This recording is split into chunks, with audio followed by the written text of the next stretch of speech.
times in life when we need an exchange. We all need to change or exchange something or someone. What is most important is who we exchange with. My exchange.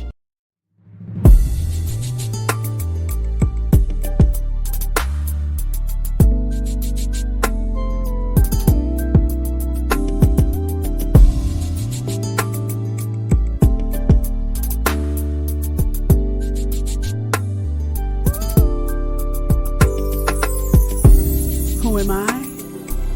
I'm an author, a teacher, a psalmist, a visionary.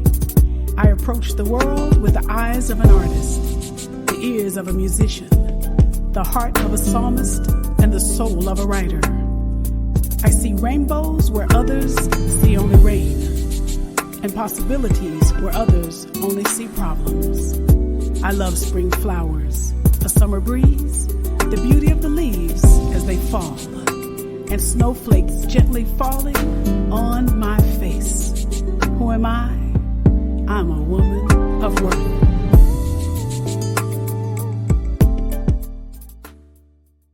Hi, I'm Dr. Jackie Hadnot, and welcome to The Exchange. Have you ever thought about caring for the least of these? Caring for people that have less than you have? Caring for people right in your neighborhood, the homeless, the sick, the afflicted, those that are in prison, those that are in hospitals or in nursing homes. Have you ever thought about the least of these? Well, today I want to talk to you about caring for the least of these. Because let's face it, we are living in perilous times. We're living in times of trouble. We're living in times of fear, doubt, sickness, disease, negativity, violence, frustration. We are living in times of trouble. Paul told us, he said, perilous times were coming. Well, I want to talk to you today about caring for the least of these, because sometimes we can be so caught up in our own situations that we forget about there are people that are out there hurting. And that's not the way the Lord would have it. We're not supposed to just heap up my four and no more. Let's think about the people out in our communities, the homeless that are hurting, that are naked, the children that are food deprived, the elderly that are lonely or sick or afflicted, those that are in prison that can't or don't get visitors, those that are in nursing homes that can't or don't get visitors. There's always someone around you that needs just a little kindness, and they reach out in ways that sometimes we just ignore them and we keep going. But Jesus taught us about dealing and learning to love the least of these. So let's look at what Jesus said in Matthew 25 about the least of these. He said, and I'm going to start at verse 34, "Then the king will come to those on his right. Come, you who are blessed of my Father, inherit the kingdom prepared for you from the foundation of the world. For I was hungry, and you gave me something to eat. I was thirsty, and you gave me something to drink. I was a stranger, and you invited me in. Naked, and you clothed me. Sick, and you visited me. I was in prison, and you came to me. Then the righteous will answer him, Lord, when did we see you hungry and feed you, or thirsty and give you something to drink? And when did we see you a stranger and invite you in, or naked and clothe you? When did we see you sick or in prison and come to you? The king will answer and say to them, truly I say to you, to the extent that you have done it to one of these brothers of mine, even the least of them, you did it to me. Even the least of them, you did it to me. Jesus is saying, when you went to visit the sick, you were doing that for me. When you fed the hungry, you were doing that for me.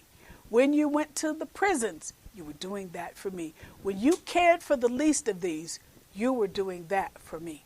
So let me ask you, when is the last time you thought about someone other than yourself?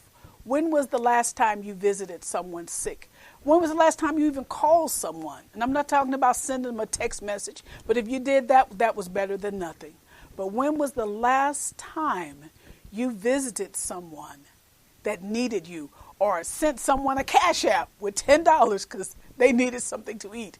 When was the last time you thought about the least of these? Sometimes we can be so caught up in our own problems, we can be caught up in our own little world, our situations, that we forget about there are hurting people out there. Now, I'm not talking about people in other countries. Let's just talk about right here in the United States. There are people right here hungry, hurting, homeless, starving, naked, without, and need someone just to show that they care.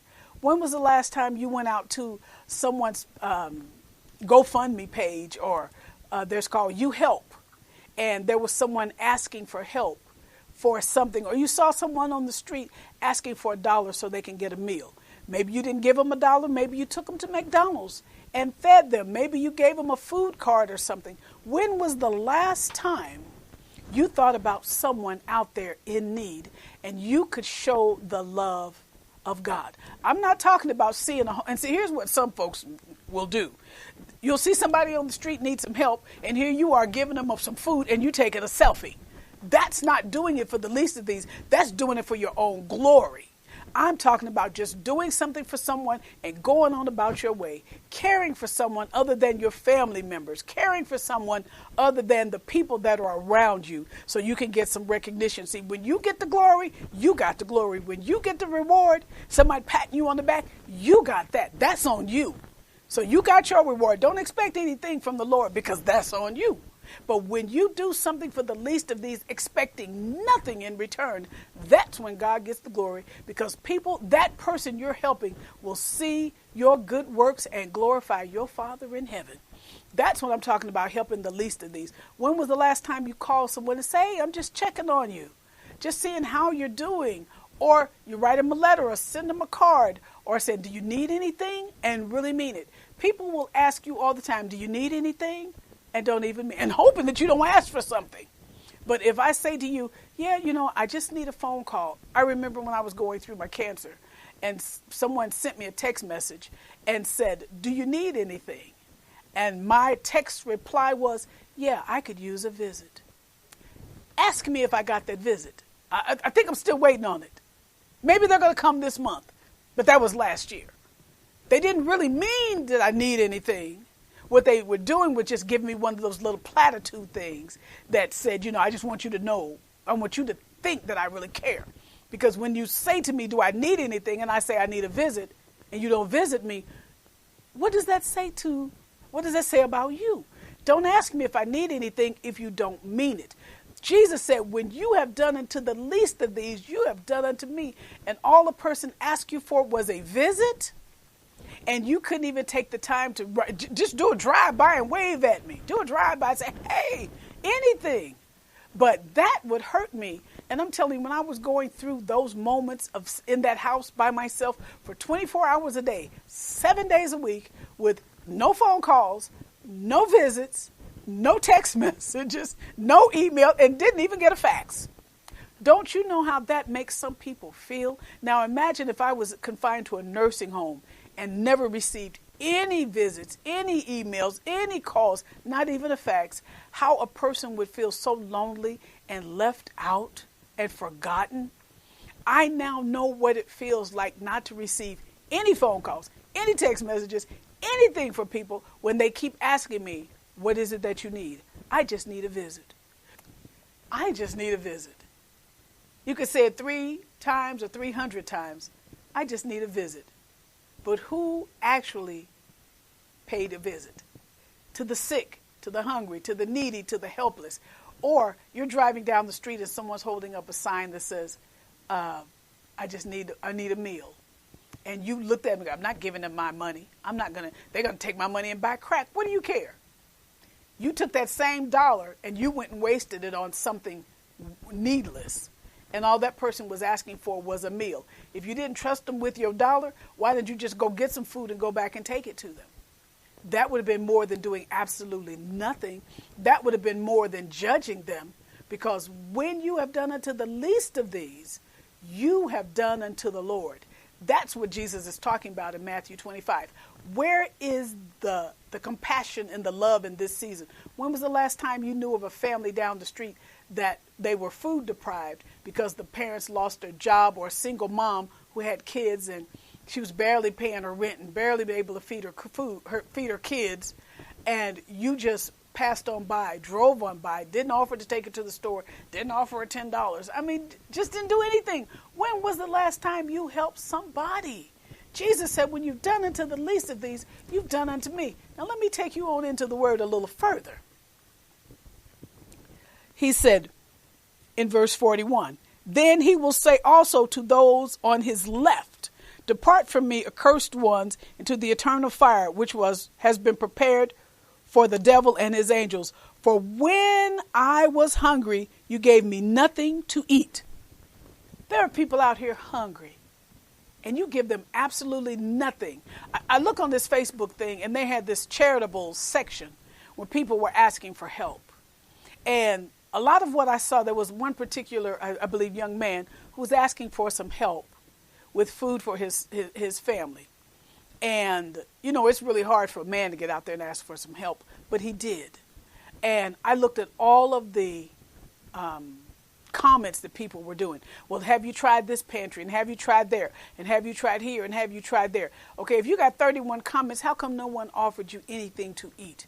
They only offered comments. And then one particular man on one post even berated the young man for asking for help. How horrible is that? And you call yourself a Christian and you berate somebody because they're having problems and asking for help. Shame on you. And shame on you for your sanctimonious, self-righteous way. And I hope whoever that was is watching and feels some kind of conviction in their spirit. And so when I read everything, and I just said, sir, what do you need? And he just explained what he needed. And I said, well, do you have Cash App? And he said, yeah, I got Cash App. And I just said, well, let me send you something and help you go get some food. And here's a pantry also that you can go to for some extra food. Do something. If you don't do but send him $25, do something to help somebody. And Jesus said, when I was hungry, you gave me nothing to eat. I was thirsty and you gave me nothing to drink. When was the last time you drove by and saw homeless people and you went and bought a case of water and handed out water to them? They were thirsty. They wanted something to drink. They might have been thirsty for the word, and you didn't even have an encouraging word from God to speak to them. Jesus loves you. Give him a bottle of water and say, the Lord loves you, and send me here just to bring you all some water. When was the last time you did something for someone that was thirsty? And then he said, I was a stranger, and you did not invite me in. Naked, and you did not clothe me. Stranger. There are people that you know that need just a visit. Like me. I just wanted people to, just come by and visit me. And this was pre-coronavirus, of course. And they didn't even bother to come and visit. They didn't invite me in. They didn't invite me over. I'm stuck in the house 24 hours a day, 7 days a week. And no one seemed to matter. It didn't seem to matter to them to ask me about a visit or make a visit. And they asked me what I needed. I didn't ask them for money. I didn't ask them for clothing. I didn't ask them for food. I asked for a visit. That was it. Just come sit and talk to me for 10 minutes. Same thing about I was in prison and you didn't even come and visit me. There are people in prison who have loved ones that don't even visit their loved ones in prison. And what about people that are in prison in the house? That doesn't take much. The elderly, they're kind of locked away in the nursing homes. Before coronavirus, you could visit any day of the week. And people still didn't visit. Now that there's this corona pandemic, I can't go visit Auntie so-and-so because there's a pandemic. Well, you didn't go before the pandemic. You didn't go when the sun was shining and there was no rain. But this is what Jesus said. And you did not clothe me. People out there without clothing for their kids. Even though a lot can't go to school, winter's coming up. Kids are going to still need coats. They're going to need shoes. Homeless are going to need whole coats and shoes and everything. What are you going to do to help somebody? And he said, and you did not visit me, then they themselves also will answer, Lord, when did we see you hungry or thirsty or a stranger or naked or sick or in prison and did not take care of you? When did you see all of these things going on in society and you didn't offer to help anybody? I don't care if you're an individual or if you're a church. There's a church that's not too far from our house. And when pandemic hit and people lost their jobs, every other Tuesday, they were feeding about 4,000 people. That was 8,000 people a month. And do you know they never missed a beat? Those church members rallied together and they fed through the drive-through food pantry. Every person that came through that line, 8,000 people, no telling how many families that is, but every other week they fed 4,000 people. And I said one day to the Lord, I said, Father, we got to do something to help. Just show me what we need to help. And I went and asked, what do I need to do to help? So I asked, what can I do to help? What can we do to help? And it may not be very much that you can do, but you can do something, even if you just go and volunteer. Because when you've done it, when you see 4,000 families and 4,000 people in one day, you know there's something you can do to help. You know that church is bearing the brunt because for whatever reason, people think that the food that churches and ministries give away is free. No, they have to buy that food at a reduced rate and then they give it away for free. And they never missed a beat. So I went and asked. And I said, ma'am, I'm here to find out what can we do to help. My husband and I want to do something to help somebody. I said, I can't physically be around a lot of people because of my immune system, but what can we do to help? And we talked for probably 45 minutes to an hour, and we just laid out a plan. We're going to help you. We're going to sow into what you're doing, and we're going to be back, and we're going to help you to make a difference in the lives of all of these people. That's what God will call us to do, call for us to do. So what are you doing? And Jesus said, truly I say to you, to the extent that you did not do it to one of the least of these, you did not do it unto me. Truly I say, when you did not help somebody, you did not help me. That's what he's saying. When you rejected people and their needs, you were rejecting him. So you call yourself a Christian. Well, if you are, it's time to look at Matthew 25 as a whole other move in your life. You may not have enough because the pandemic affects everyone. Everyone. In some way, shape, form, or fashion. But there's something all of us can do. You could clean out your closets. Because let's face it, we got too many clothes anyway. I do. So I'm cleaning out my closets. I'm going to take my clothes and give them to this ministry that gives clothes to the homeless. Give it to this ministry so they can have sweaters and socks and shoes and then go out and buy things. Because when you've done unto the least of these, you've done unto the Lord. You do it for the Lord's glory. You don't do it for your own glory. We have to look beyond our own needs sometimes. And if you got 20 pork chops, give 5 of them away to a needy family. Because there's always somebody that needs some help. You will never go a day on this earth and there's not someone that needs some help. And then you know what the beauty of helping somebody is? The beauty of it is you feel good that you did something to help someone in need, someone that has less than you, because there's always somebody out there that has less than you. You'll always find someone that has less than you have. You'll always find someone that needs something. There are elderly people that live in your neighborhood that might just need their leaves raked or the snow shoveled or something, or need some food or need someone to go to the grocery store because their systems are compromised too. So if you can just find ways to love somebody, help somebody, give somebody, just a little act of kindness will go a very long way. A little act of kindness will make someone's day, make them smile, make them feel loved, an encouraging word. You may be in the store and see an elderly person, and instead of letting them pay for their own groceries, you just very quietly say, see that lady right there? I want to pay for her groceries. And you just do it and keep on going. God bless you, and let the little lady keep her money because she's going to need it another day. Or a single mom with kids. Help somebody. The whole purpose of this message is, who have you helped today? Who will you help tomorrow? When and where and how can you help the least of these? People are hurting. People are suffering. People need to see the love of the Lord. People need to see the joy of the Lord. People need to just see that somebody cares. Because there are people that have family members that don't even help them. They have loved ones that they have forgotten about until they need something. Don't wait until you need something to help somebody. Help somebody now. So you're putting seed in the ground so that when it rains in the spirit, it's raining on your seed. Because, baby, rain only matters when you have seed in the ground. When you've got seed in the ground, you're looking forward to the rain because you know a harvest is coming.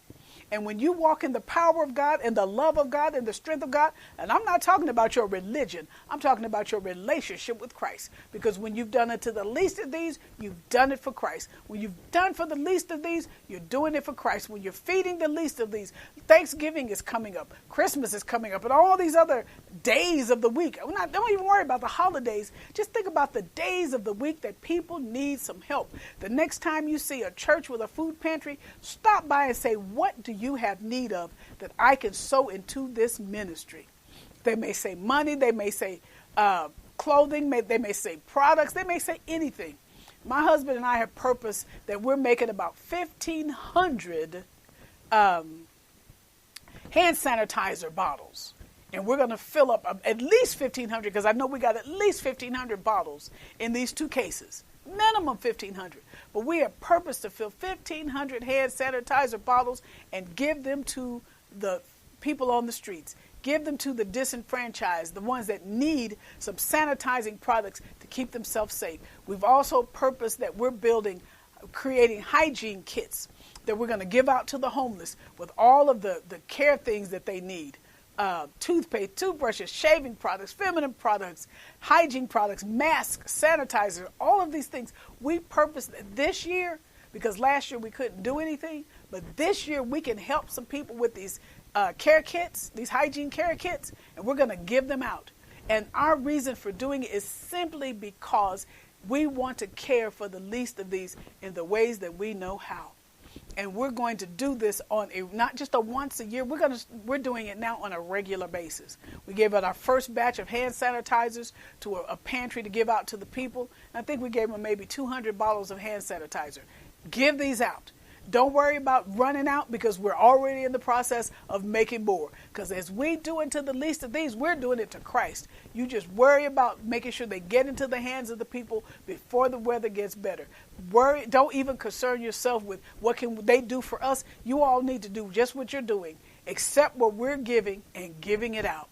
Because this is our reasonable sacrifice. We're not doing anything grand or glorious. We're giving our reasonable service unto the Lord. Because as ministers of the gospel of Jesus Christ, there is a reasonable service required of us, and that is to take care of the least of these. As you are a minister, and I'm not talking about standing in a pulpit. I'm talking about living your light for the Lord. Your light makes you a minister. Your light makes you a gospel spreader. Your light makes you a light bearer. Your light makes you obligated to do something for the least of these. If you carry the light of Christ and the love of Christ, you will help somebody, and you will do it simply because you desire to help and not receive the reward yourself. Because when you've done it to the least of these, you've done it to the Lord.